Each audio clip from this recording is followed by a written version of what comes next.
Olá, você que me assiste, tudo bem? Depois de falarmos um pouco sobre os deuses da antiguidade e da incursão de seres extrafísicos em nosso mundo nos vídeos anteriores, vamos voltar agora nas páginas das Escrituras. Bem, sabemos, irmãos, dos vários atritos, assim dizendo, as batalhas, os embates que aconteceram entre Javé e Lúcifer em todo o decorrer da história do povo hebreu, seja nos planos espirituais, seja através da influência espiritual sobre outros povos que combateram os hebreus durante toda a sua história. Javé, o Deus dos hebreus, nunca perdeu o controle de toda a sua criação. Porém, muitas decisões e atitudes foram tomadas por Javé, onde as consequências de causa e efeito resultaram em mortes e a destruição de povos inteiros durante a evolução dos hebreus. Irmãos, quando eu falo Javé aqui, tem um porquê que eu vou explicar mais à frente, tá bom? Bem, existiram muitos embates, muitas lutas, muitos entraves energéticos no plano espiritual entre Lúcifer e Javé. Da mesma forma, isso sucedeu entre os seres espirituais da luz e das trevas. E tudo isso, irmãos, acontecia ao mesmo tempo em que a história se desenvolvia no nosso mundo. Esses embates, esses entraves, essas lutas, além de serem consequências da rebelião de Lúcifer, tinham um outro fator preponderante, que era o encarne de Cristo na terra. Isso estava em jogo também. Javé, meus irmãos, preparava, assim dizendo, a vibração, o campo energético da terra, e ao mesmo tempo o povo hebreu, porque dele haveria de vir o Messias. Do povo hebreu haveria de encarnar o nosso Mestre Jesus. Então o intuito de Javé, irmãos, era um só: salvar a terra de todo esse tempo que ficou sob a dominação das trevas, da ignorância orgulhosa e do egoísmo, assim dizendo, luciferiano, que contaminou não só o planeta, mas também toda a humanidade. Então o povo hebreu estava, digamos, entre o fogo cruzado, né? Tanto espiritual, nesse embate entre Javé e as forças da luz contra as forças da treva e Lúcifer, como também no plano terreno.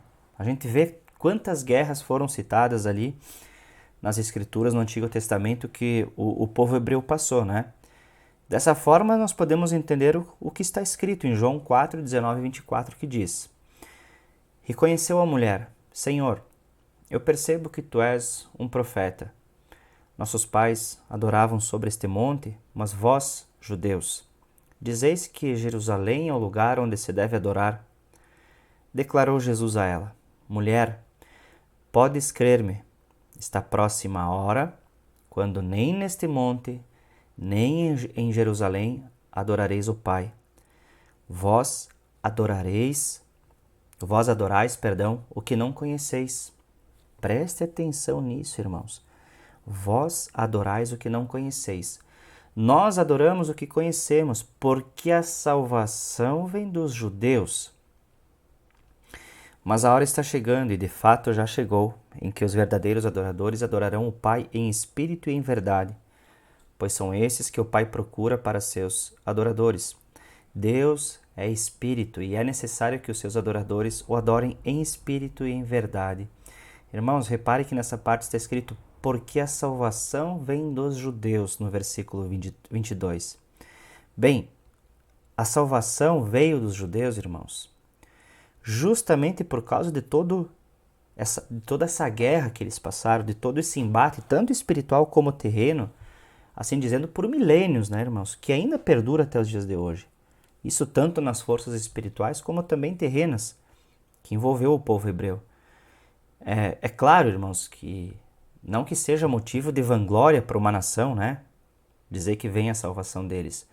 Mas sim, irmãos, temos que conhecer que é por um merecimento pelo sofrimento passado que esse povo teve justamente para possibilitar o nascimento de Jesus, né? Para ser o povo de onde que Javé preparou por um longo tempo para que pudesse nascer o Messias entre os humanos. Então tem um porquê essa frase, né? Porque a salvação vem dos judeus. Então, irmãos, durante todos os anos de embate, de entrave entre Javé e as forças das trevas, existiram homens conhecidos como profetas. Estes foram capacitados por Javé para anunciar que do povo hebreu viria a salvação. Então foi sendo preparado o povo hebreu para saber dessa boa nova, que depois foi chamado de evangelho. Então do povo hebreu nasceria o Messias, que as escrituras judaicas tanto falavam, né? Anunciavam por muito tempo. Então Lúcifer, eu creio, irmãos, sendo um ser espiritual, ele sabia que isso aconteceria mais cedo ou mais tarde, mas não exatamente quando. Então, irmãos, após saber que o plano da vinda do nosso Mestre Jesus, que haveria de acontecer e seria perfeitamente realizado, Javé, com todo o seu amor, com todo o zelo pelo seu povo, por isso que é chamado Deus de Israel, ele deixava aos poucos de interferir nas decisões terrenas. E como lemos, por isso vários líderes foram suscitados para completar, assim dizendo, o plano divino para a chegada do Cristo. Então, nós lemos e sabemos, né, que depois de Adão e Eva, veio Enoque, Noé, Abraão, né, as alianças patriarcais. Vieram outras lideranças que de forma direta assessoravam o povo hebreu, como Moisés, Josué, depois os juízes de Israel, os reis, né, até a chegada de Jesus. Então, tudo isso foi perfeitamente arquitetado por Javé e nós percebemos que desde o Gênesis, essa interferência direta de Javé na história do povo hebreu foi diminuindo até que ele se retira de cena e entra então lá no finalzinho os reis, né, para governar o povo. Então, quando Javé, irmãos, e seus anjos não mais interferem, assim dizendo, de forma direta sobre o povo hebreu e indiscutivelmente no Oriente Médio, cessa então as aparições de anjos, a convivência de anjos ali que nós falamos nos vídeos anteriores, cessam então as interferências de Javé.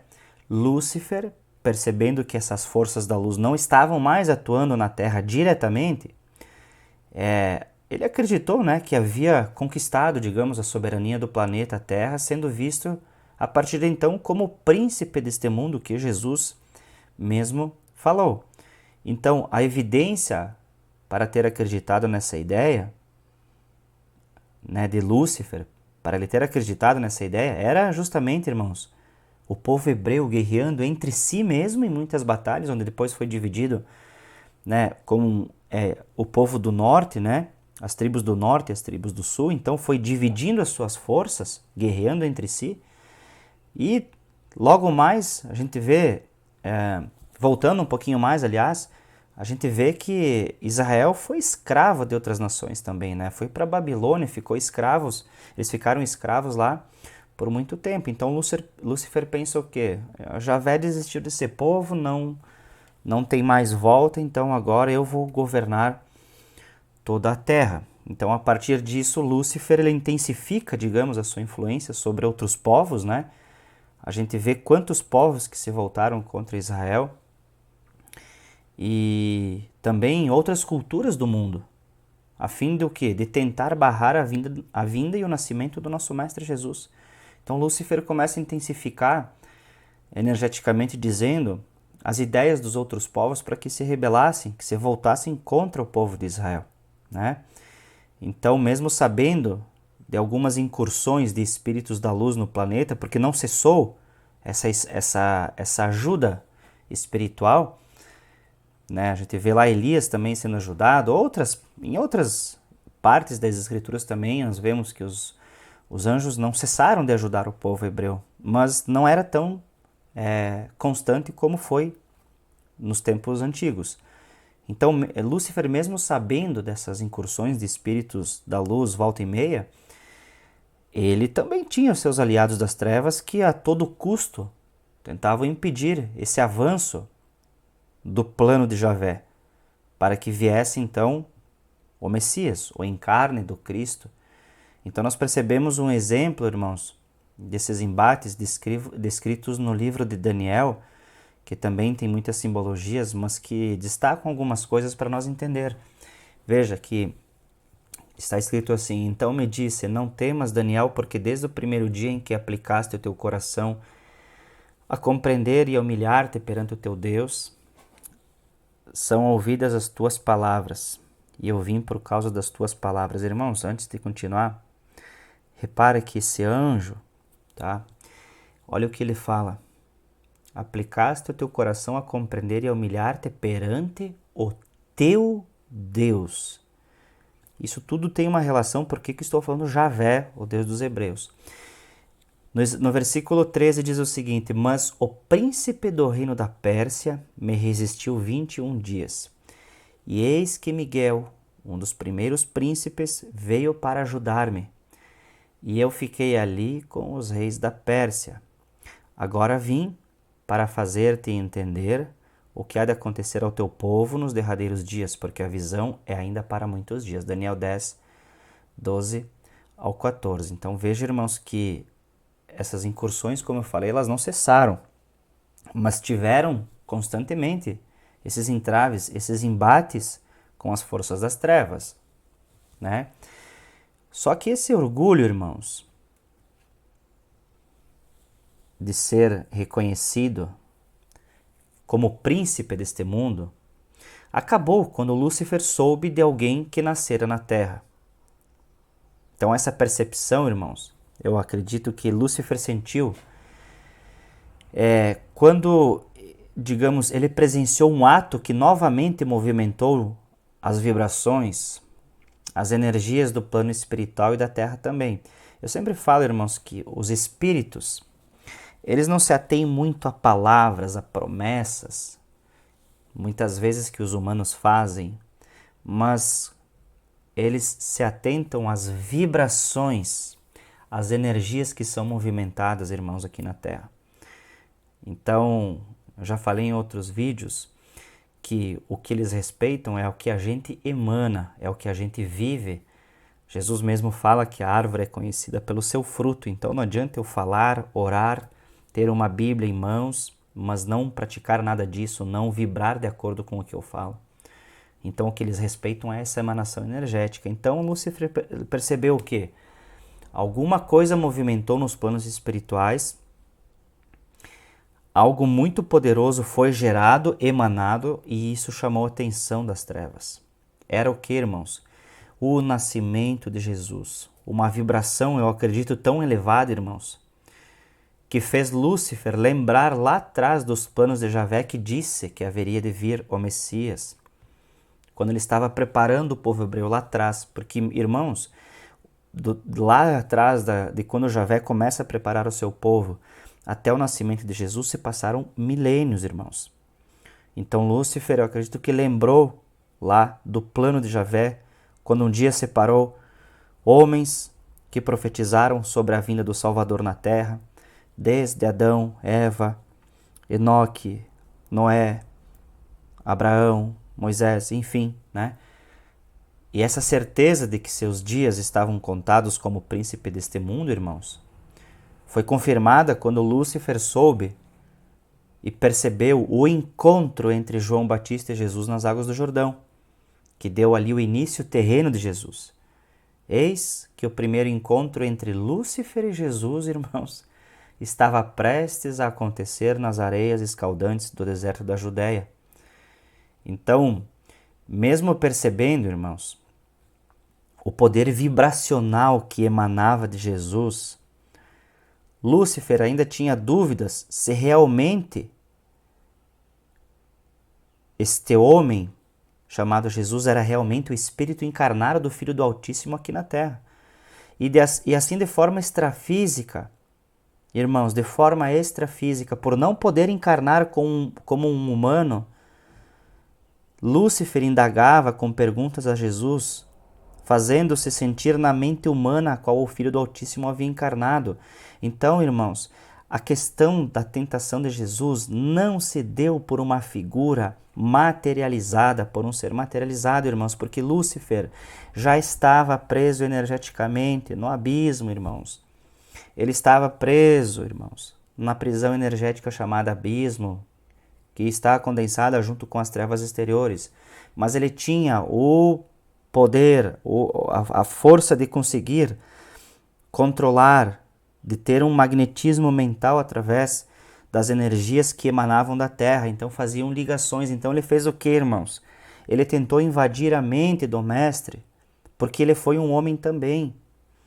E fazendo perguntas, indagando a Jesus se realmente ele era o Filho do Altíssimo, irmãos, tentando ele. E Jesus, através das suas respostas com sabedoria, irmãos, através da sua emanação energética, Lúcifer percebeu, né, que ali era realmente o início de uma nova era para o nosso planeta. Ele viu que Jesus era mesmo o Filho Criador que estava encarnado em um ser humano. Irmãos, veja que, mesmo percebendo o poder vibracional que emanava de Jesus, Lúcifer ainda tinha dúvidas, né? Se realmente ele era, se Jesus era o Messias do povo hebreu. Então, está escrito o seguinte: chegando-se a ele, o tentador disse: se tu és o Filho de Deus, manda que estas pedras se tornem em pães. Ele, porém, respondendo, disse: está escrito, nem só de pão viverá o homem, mas de toda palavra que sai da boca de Deus.